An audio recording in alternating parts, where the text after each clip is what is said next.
Hello friends, dry fruit milk pan sweet எப்படி செய்யுதுன்னு பார்க்கலாம். செம்ம டிஃப்ரெண்ட்டாக இருக்கும். டேஸ்ட் வேறு லெவலில் இருக்கும். ஒன் டைம் செஞ்சு பாருங்கள். அதுக்கு நான் 15 பாதாம் எடுத்திருக்கேன், 15 முந்திரி, 4 ஏலக்காய், 10 பிஸ்தா எடுத்திருக்கேன். அதை ஒரு மிக்சி ஜாரில் போட்டு கொஞ்சம் கொரகொரப்பாக இந்த மாதிரி இந்த லெவலில் அரைச்சி எடுத்துக்கோங்க. அரைச்சி எடுத்துகிட்டு ஒரு பிளேட்டுக்கு மாற்றிடலாம். இதை மாற்றிட்டு ஒரு பாத்திரம் எடுத்துக்கலாம், ஒரு குட்டி பாத்திரம். அதில் நான் 100 கிராம் ரவை, சின்ன ரவை இருக்குறீங்களா, அதை நான் எடுத்துருக்கிறேன். அதை அதில் போட்டுடுங்க.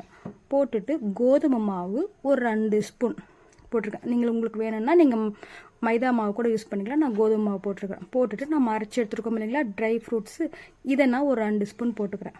போட்டுட்டு நம்ம சுகர் இதுக்கு ஒரு 2 ஸ்பூன் தேவை, அந்த அளவுக்கு நான் போட்டுக்கிறேன். உங்களுக்கு சுகர் இன்னும் கூடுதலாக வேணும்னா அந்த அளவுக்கு போட்டுக்கோங்க. போட்டுட்டு ஒரு பிஞ்சு உப்பு போட்டுடுக்கோங்க. போட்டுட்டு நான் 1/4 லிட்டர் பாலை ஆல்ரெடி காய வச்சு ஆற வச்சு எடுத்து வச்சுருக்கேன். நீங்களும் ஆற வச்சு எடுத்து வச்சுக்கோங்க.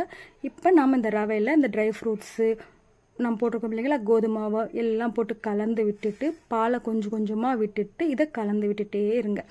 கொஞ்சம் நல்லா கெட்டியாகிட்டே வரும். நம்ம கலக்க கலக்க கலக்க அப்படியே பார்த்திங்களா நல்லா ட்ரை ஆகின்னு வந்துடுச்சு. இப்போ திரும்பவும் கொஞ்சம் கெட்டியாகுதுன்னா நம்ம பால் இன்னும் கொஞ்சம் ஊற்றிட்டு கலந்துட்டோம். நம்ம ஒரு 10 நிமிஷம் இதை ஊற வைக்க போகிறோம். ஊறும் போது இன்னும் கொஞ்சம் கெட்டியாகிடும். அதனால தான் பார்த்திங்கன்னா இன்னும் கொஞ்சமாக பால் ஊற்றி நம்ம கலந்து விட்டுடலாம். இது ரொம்ப கொஞ்சம் கெட்டியாகவே இருக்குது. ஊற்றிட்டு நம்ம கொஞ்சம் கலந்து விட்டுடலாம். கலந்து விட்டுட்டு மூடி வச்சிடலாம். ஒரு 10 நிமிஷம் இது ஊறி வரட்டும். அதுக்குள்ளே நம்ம பாத்திரம் எடுத்து நம்ம பால் காய வச்சுக்கலாம். நம்ம அதுக்கு ஒரு பேன் எடுத்துக்கலாம்.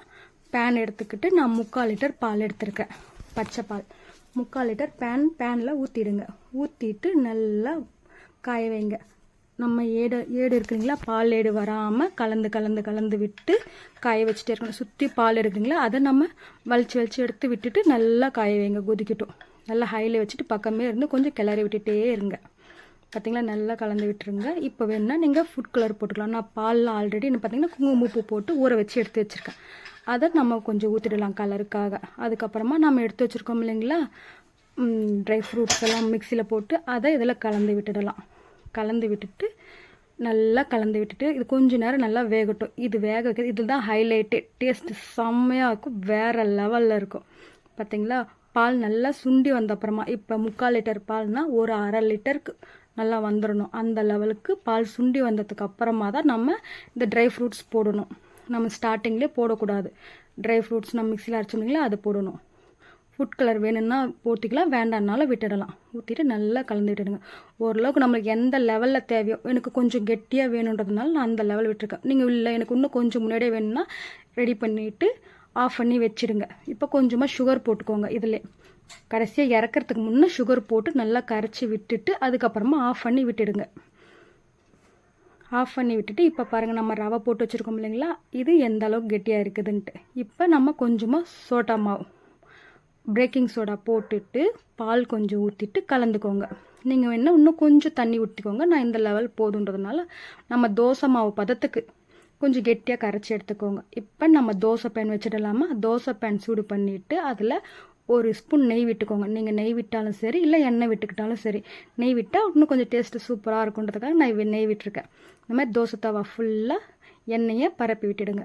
பரப்பி விட்டுட்டு நம்ம கரைச்சி எடுத்துருக்கோம் இல்லைங்களா ரவெல்லாம், இப்போ அதில் சின்ன சின்னதாக குட்டி குட்டி தோசை மாதிரி ஊற்றிக்கோங்க. பேன் ஃபுல்லாக எல்லா இடத்துக்கும் குட்டி குட்டியாக நம்ம இருக்கிற மாவெல்லாம் அந்த மாதிரி குட்டி குட்டி தோசையாக போட்டு எடுத்துக்கோங்க.